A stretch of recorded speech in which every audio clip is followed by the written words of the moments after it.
আজ আপনাদের সাথে পরিচয় করিয়ে দিব বাংলাদেশের অন্যতম পর্যটন স্থান ও বাংলাদেশের ঐতিহ্য বিশ্বের একমাত্র ম্যানগ্রোভ সুন্দরবনের সাথে। সমুদ্র উপকূলবর্তী নোনা পরিবেশের সবচেয়ে বড় ম্যানগ্রোভ বন হিসেবে সুন্দরবন বিশ্বের সর্ববৃহৎ অখণ্ড বনভূমি। 10,000 বর্গ কিলোমিটার জুড়ে গড়ে ওঠা সুন্দরবনের 6,517 বর্গ কিলোমিটার 66% রয়েছে বাংলাদেশে এবং বাকি অংশ 34% রয়েছে ভারতের মধ্যে। আসুন আজ আমরা এই সুন্দর বনের সাথে পরিচিত হই। সুন্দরবন হল বাংলাদেশের বঙ্গোপসাগর উপকূলবর্তী অঞ্চলে অবস্থিত একটি প্রশস্ত বনভূমি যা বিশ্বের প্রাকৃতিক বিস্ময়াবলীর অন্যতম। পদ্মা, মেঘনা ও ব্রহ্মপুত্র নদীত্রয়ের অববাহিকার বদ্বীপ এলাকায় অবস্থিত এই অপরূপ বনভূমি বাংলাদেশের খুলনা, সাতক্ষীরা ও বাগেরহাট জেলার কিছু অংশ এবং ভারতের পশ্চিমবঙ্গ রাজ্যের 2 জেলা উত্তর 24 পরগনা ও দক্ষিণ 24 পরগনা জুড়ে বিস্তৃত। সমুদ্র উপকূলবর্তী নোনা পরিবেশের সবচেয়ে বড় ম্যানগ্রোভ বন হিসেবে সুন্দরবন বিশ্বের সর্ববৃহৎ অখণ্ড বনভূমি। এই ম্যানগ্রোভ সুন্দরবন 10,000 বর্গ কিলোমিটার জুড়ে গড়ে ওঠা সুন্দরবনের 6,517 বর্গ কিলোমিটার 60% রয়েছে বাংলাদেশে এবং বাকি অংশ 34% রয়েছে ভারতের মধ্যে। সুন্দরবন 6 ডিসেম্বর 1997 খ্রিস্টাব্দে ইউনেস্কো বিশ্ব ঐতিহ্যবাহী স্থান হিসেবে স্বীকৃতি লাভ করে। এর বাংলাদেশ ও ভারতীয় অংশ বস্তুত একই নিরবচ্ছিন্ন ভূমিখণ্ডের সন্নিহিত অংশ হলেও ইউনেস্কোর বিশ্ব ঐতিহ্যের তালিকায় ভিন্ন ভিন্ন নামে সূচিবদ্ধ হয়েছে, যথাক্রমে সুন্দরবন ও সুন্দরবন জাতীয় উদ্যান নামে। এই সুরক্ষা সত্ত্বেও IUCN red list of ecosystem ফ্রেমওয়ার্কের অধীনে 2020 সালের মূল্যায়নে ভারতীয় সুন্দরবনকে বিপন্ন বলে মনে করা হয়েছিল। জালের মতো জড়িয়ে রয়েছে সামুদ্রিক স্রোতধারা, কাদাচর এবং ম্যানগ্রোভ বনভূমির লবণাক্ততা সহ ক্ষুদ্রায়তন দ্বীপমালা। মোট বনভূমির 31.1% অর্থাৎ 1,874 বর্গ কিলোমিটার জুড়ে রয়েছে নদীনালা, খাল বিল মিলিয়ে জলাকীর্ণ অঞ্চল। বনভূমিটি স্বনামে বিখ্যাত রয়্যাল বেঙ্গল টাইগার ছাড়াও নানান ধরনের পাখি, চিত্রা হরিণ, কুমির ও সাপসহ অসংখ্য প্রজাতির প্রাণীর আবাসস্থল হিসেবে পরিচিত। জরিপ মোতাবেক 106টি বাঘ ও 1 লক্ষ থেকে 15 লক্ষ চিত্রা হরিণ রয়েছে এখন সুন্দরবন এলাকায়। 1992 সালের 21শে মে সুন্দরবন রামসার স্থান হিসেবে স্বীকৃতি লাভ করে। সুন্দরবনে প্রতি বছর হাজার হাজার পর্যটক ঘুরতে আসে। প্রতি বছর দেশ বিদেশের অসংখ্য পর্যটক সুন্দরবনের অপরূপ সৌন্দর্যে মুগ্ধ হয়ে সুন্দরবন ভ্রমণ করার মাধ্যমে প্রকৃতি থেকে বিভিন্ন জ্ঞান অর্জন করে।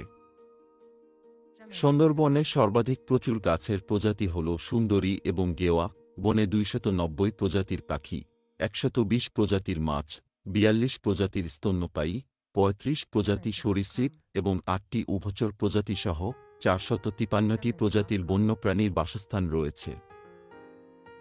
সুন্দরবনে মাছ এবং কিছু অমেরুদণ্ডী প্রাণী ছাড়া অন্য বন্য প্রাণী হত্যা বা দখলের উপর সম্পূর্ণ নিষেধাজ্ঞা থাকা সত্ত্বেও মনে হচ্ছে 20 শতাব্দীতে হ্রাসপ্রাপ্ত জীববৈচিত্র্য বা প্রজাতির ক্ষতির একটি সামঞ্জস্যপূর্ণ প্যাটার্ন রয়েছে এবং বনের পরিবেশগত গুণমান হ্রাস পাচ্ছে।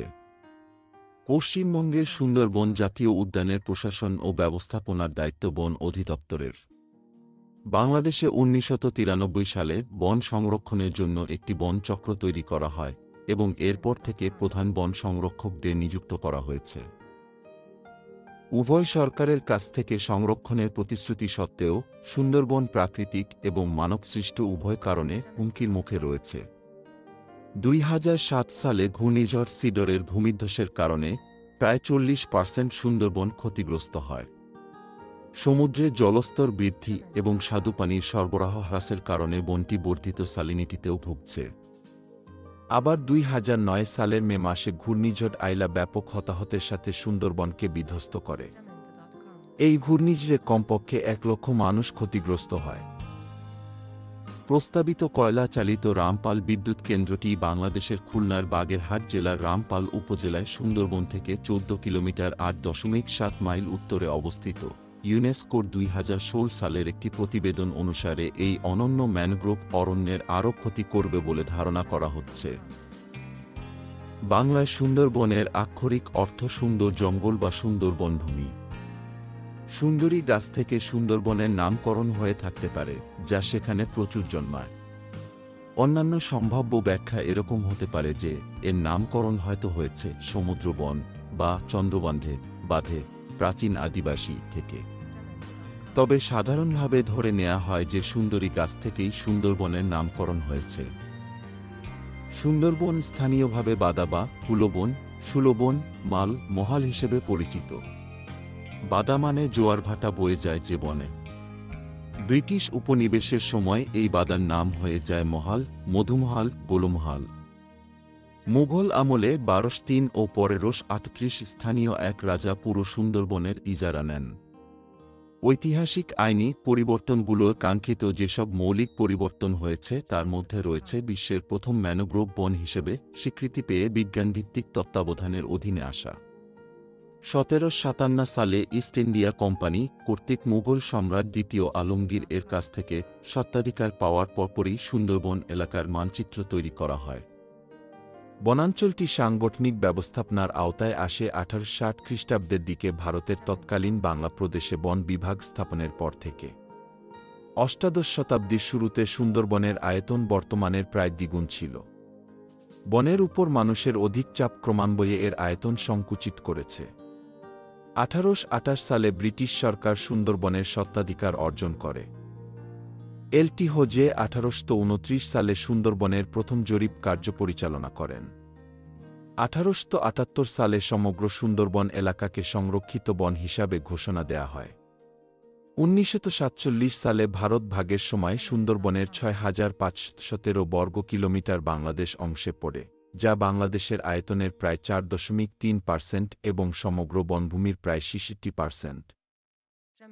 সুন্দরবনের উপর প্রথম বন ব্যবস্থাপনা বিভাগের আইনগত অধিকার প্রতিষ্ঠিত হয় ১৮৬৯ সালে।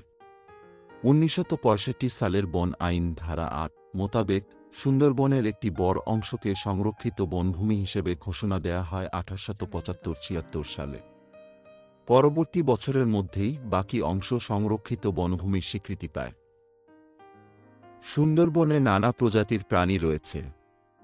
এগুলোর মধ্যে জলে রয়েছে কুমির, হাঙর প্রভৃতি। স্থলে রয়েছে রয়েল বেঙ্গল টাইগার, হরিণ, বানর, সজারু, শেয়াল, নানা ধরনের পাখি, মৌমাছি, বন মোরগ ইত্যাদি। পাখি বিষয়ক পর্যবেক্ষণ, পাঠ ও গবেষণার ক্ষেত্রে পাখিবিজ্ঞানীদের জন্য সুন্দরবন এক স্বর্গ। ইতোমধ্যে বহু প্রাণী বিলুপ্ত হয়েছে, যার মধ্যে আছে বুনো মহিষ, পাড়া হরিণ, বুনো ষাঁড়, ছোট ও বড় একশিঙ্গি গন্ডার, বারশিঙ্গা, চিতাবাঘ। আরও লুপ্ত হয়েছে সাদা মানিক জোড়া কানঠুনি, বোচা হাঁস, গগনবেড, জলার তিতির সহ বিভিন্ন পাখি।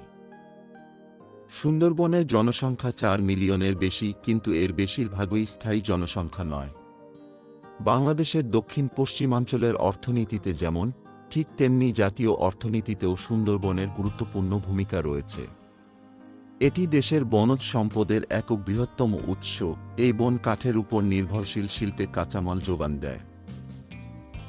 এছাড়াও কাঠ, জ্বালানি ও মন্ডের মতো প্রথাগত বনজ সম্পদের পাশাপাশি এ বন থেকে নিয়মিত ব্যাপকভাবে আহরণ করা হয় ঘর ছাওয়ার পাতা, মধু, মৌচাকের মোম, মাছ, কাঁকড়া এবং শামুক ঝিনুক। বৃক্ষপূর্ণ সুন্দরবনের এই ভূমি একই সাথে প্রয়োজনীয় আবাসস্থল, পুষ্টি উৎপাদক, পানি বিশুদ্ধকারক, পলি সঞ্চয়কারী, ঝড় প্রতিরোধক, উপকূল স্থিতিকারী, শক্তি সম্পদের আধার এবং পর্যটন কেন্দ্র। বাংলাদেশ অংশের সুন্দরবনের আয়তন প্রায় ৬,৫১৭ বর্গ কিলোমিটার। এর মধ্যে নদী, খাল ও খাড়ি রয়েছে প্রায় ১,৮০০ বর্গ কিলোমিটার, যাদের প্রশস্ততা কয়েক মিটার থেকে শুরু করে কয়েক কিলোমিটার পর্যন্ত। জালের মতো পরস্পরযুক্ত নৌপথের কারণে সুন্দরবনের প্রায় সব জায়গাতেই সহজে নৌকায় করে যাওয়া যায়। সুন্দরবনের ব্যবস্থাপনার দায়িত্বে রয়েছে ২টি বন বিভাগ, ৪টি প্রশাসনিক রেঞ্জ, চাঁদপাই, শরণখোলা, খুলনা ও বুড়িগোয়ালিনি এবং ১৬টি বন স্টেশন। প্রয়োজনীয় ব্যবস্থাপনা ও প্রশাসনিক সিদ্ধান্ত বাস্তবায়নের জন্য বিভাগীয় বন কর্মকর্তার অধীনে রয়েছে বহুসংখ্যক পেশাদার, অপেশাদার ও সহায়ক জনবল।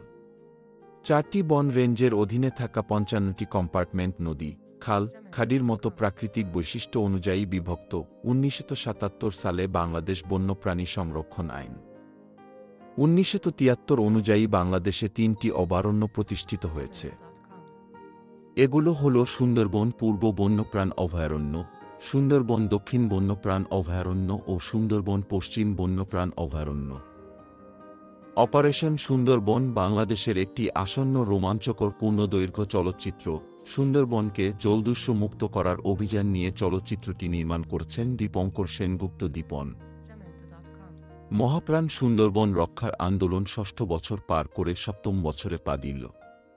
2016 সালে এই আন্দোলন অনেক বিস্তৃত হয়েছে, নতুন অনেক মাত্রা এতে যুক্ত হয়েছে।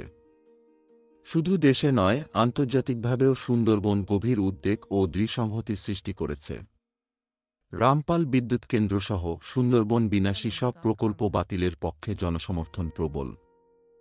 এ বিষয়ে 2016 সালে বিভিন্ন সংবাদপত্রে জনমত জরিপ ছাড়াও বিশ্ববিদ্যালয় পর্যায়ে একাধিক জরিপে 90% বেশি মানুষ এই প্রকল্প বাতিলের পক্ষে ভোট দিয়েছেন।